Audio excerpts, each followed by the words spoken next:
চলুন দেখে আসি হট কফি তৈরি করার কিছু নিয়ম। তো এখানে আমি প্লাস্টিকের বোতল নিয়ে এটা পেপার মুড়িয়ে দিলাম। দেওয়ার পরে আমি এখানে 2 চামচ কফি পাউডার দিয়ে দিচ্ছি। তারপরে আমি এখানে 2 চামচ চিনি দিয়ে দিব, কিছু পরিমাণ মতো পানি দিয়ে দিব।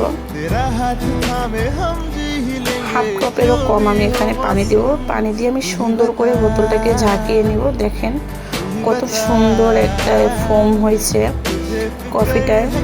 তো আমি এখানে কফির কিছু অংশ আমি এখানে কাপের ভিতরে দিয়ে দিব, আর এদিকে আমি দুধ বসিয়ে দিছি চুলায়। আমি দুধগুলো এখন এটার ভিতরে দিয়ে দিব।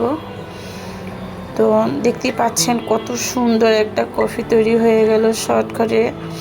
আর বৃষ্টির দিন কফি খাবো না এটা তো হয়ই না। আমি একটুবার উপরের থেকে একটু সুন্দর করে একটু ডেকোরেট করে নিলাম।